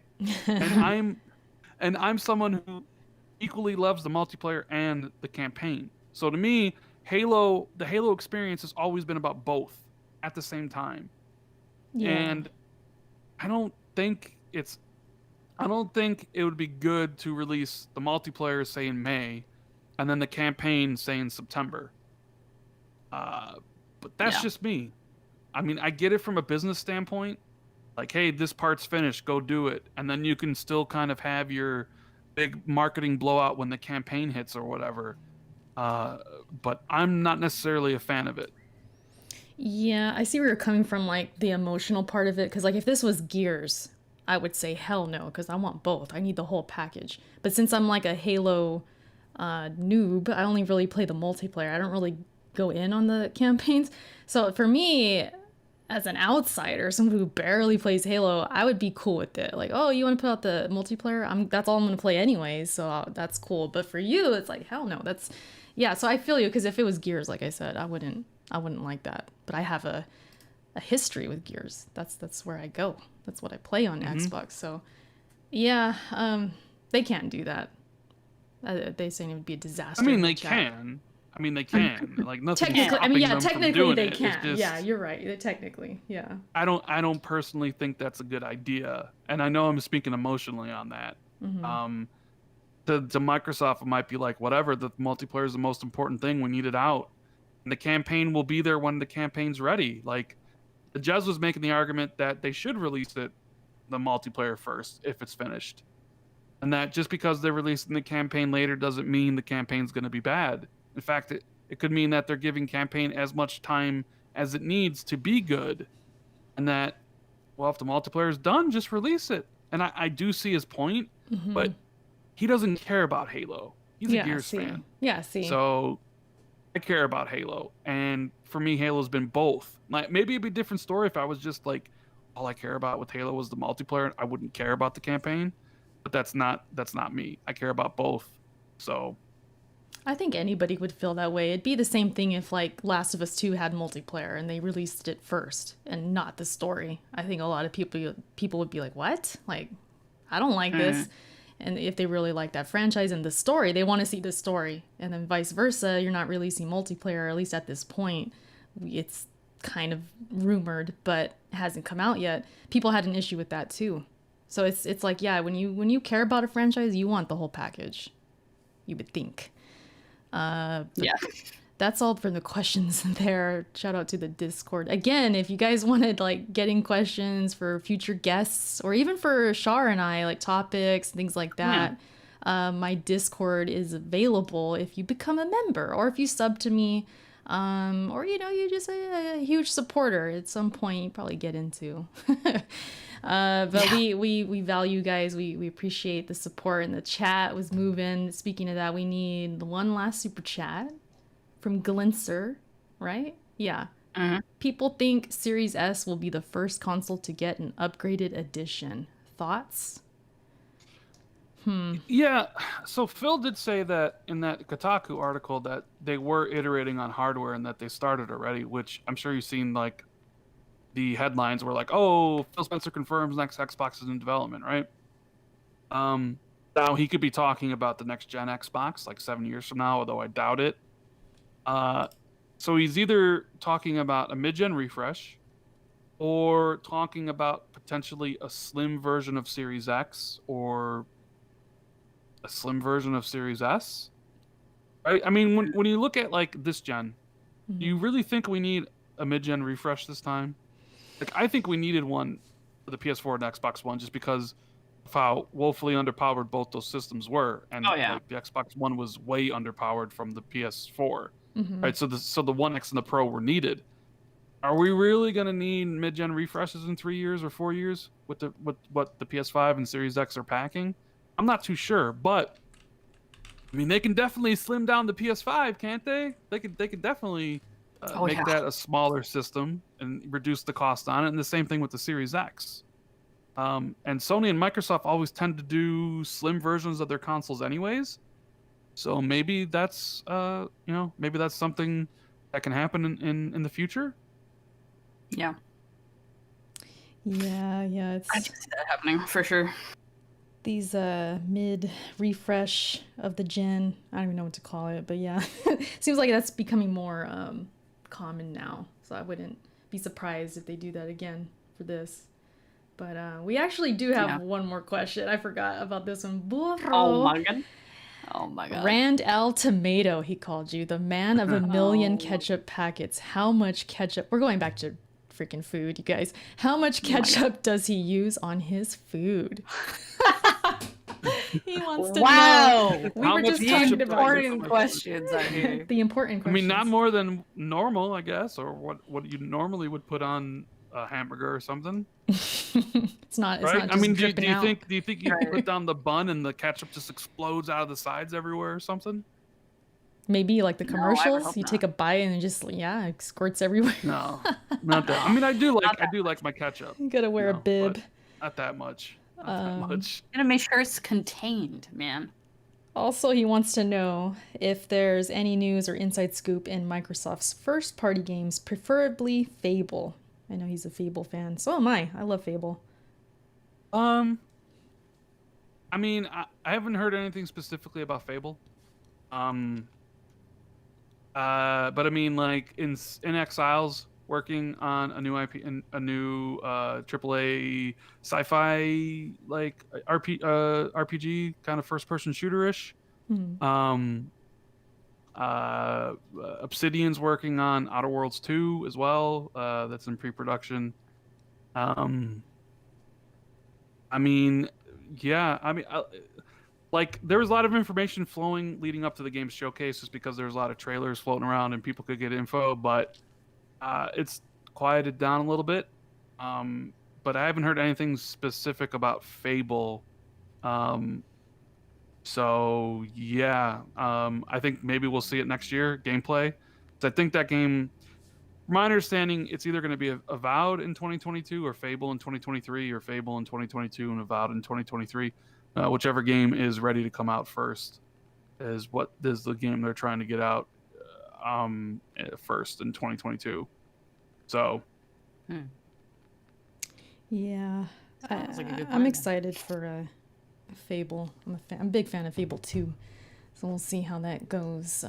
But man, we went for a while, you guys. This might be our longest podcast, Rand.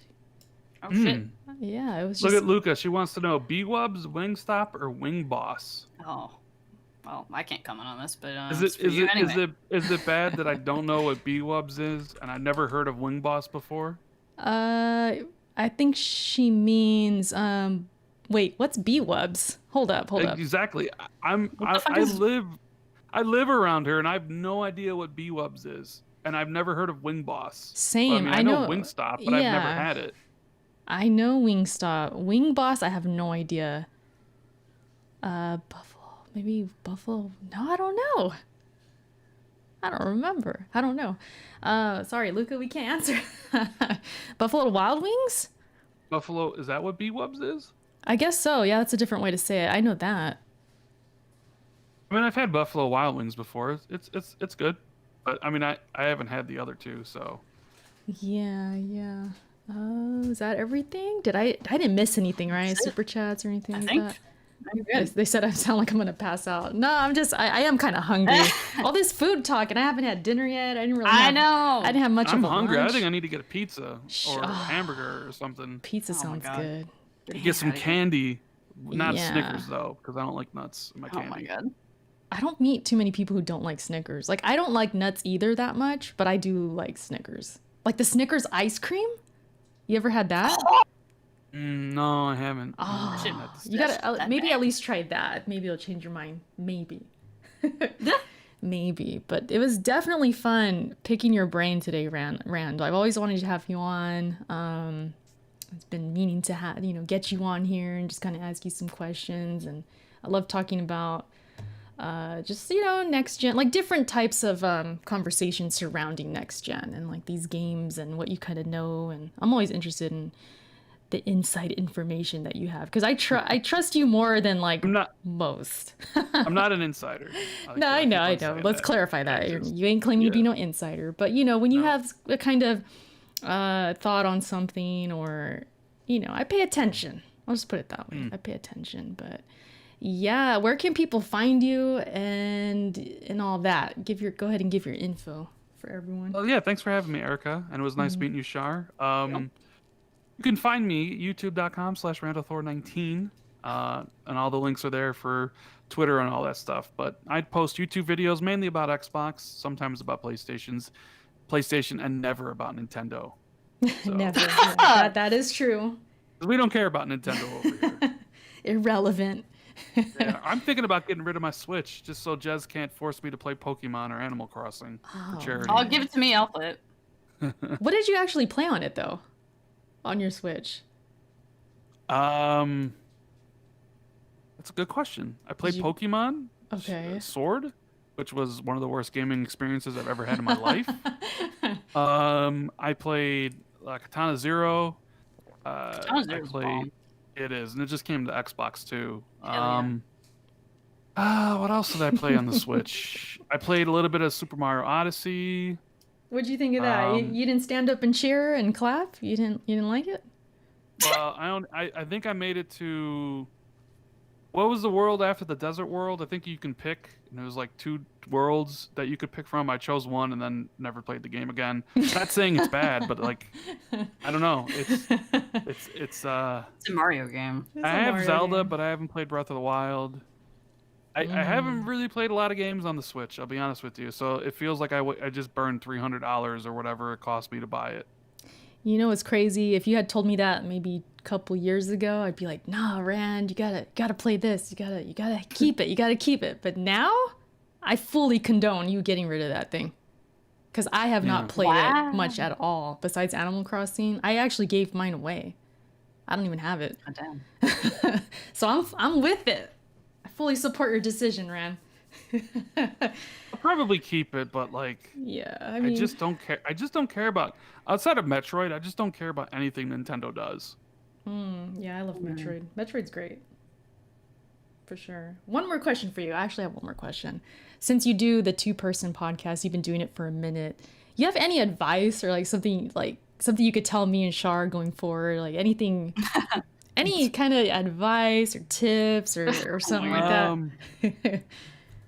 Advice or tips? Yeah. Well, I mean, you both got to be committed to doing it because it really like shows if one person is into it and one person isn't.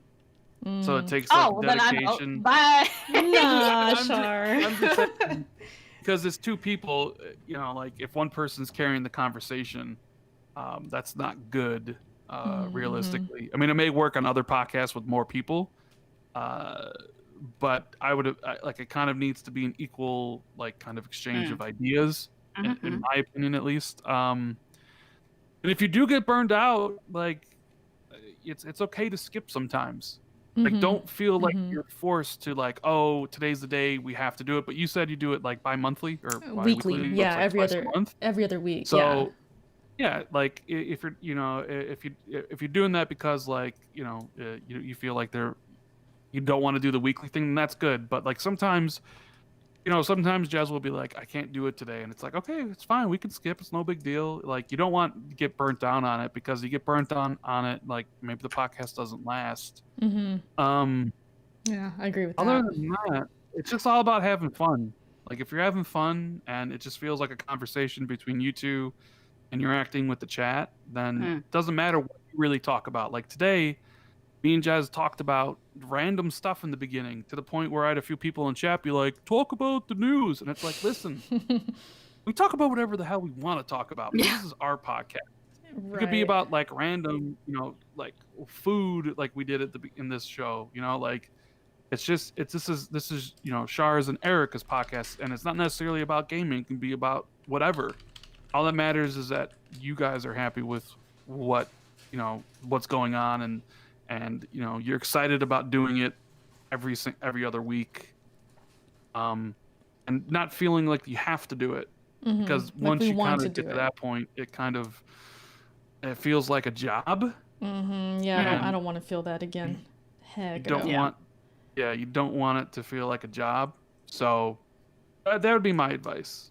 Yeah, that's good advice. I I agree don't know with if that. that's helpful or anything, but Eh, you kind of it- sprung that up on me Yeah, last yeah, second. yeah. I was I just kinda just kind trying of, yeah, I kind of put you on the spot there, but no, it reinforces kind of like what we already thought, I guess, because we're aware of that. Like we ain't trying to burn out, and we have fun, right, Shar? You have fun.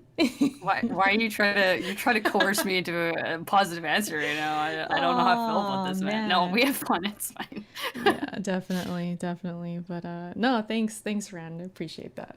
Appreciate the support from everybody, really. Yeah, we're done. Shar, where can people find you at? Oh my god. Like, find me on Switch where I got all my stuff linked there. As Drin_San. So You just said Switch. DRIN_SAN. What? You just said Switch. Did I? I think you did. I said Twitch. Maybe I heard. You're hearing. I'm hearing things. Switch. Erica's getting old, guys. Oh man, maybe I do miss my Switch after all. Oh. Should have given it to me. Anyways, yeah, that's where I am on Twitch, and all my other stuff is linked below there, so you find me there. There you go. And me, Eric Cuts for the win, everywhere. I had some people hit me up like, hey, what's your name on Steam? What's your name on PSN? It's everywhere, Eric Cuts for the win. You search me up, you'll find me. Thank you again to Rand for being here. And we're out. Thank you guys for watching. Don't forget, we're on SoundCloud, we're on iTunes, Google Podcasts, Anchor, Spotify, all that. Catch us there. And we will see you next time, you guys. Thanks for watching. Peace.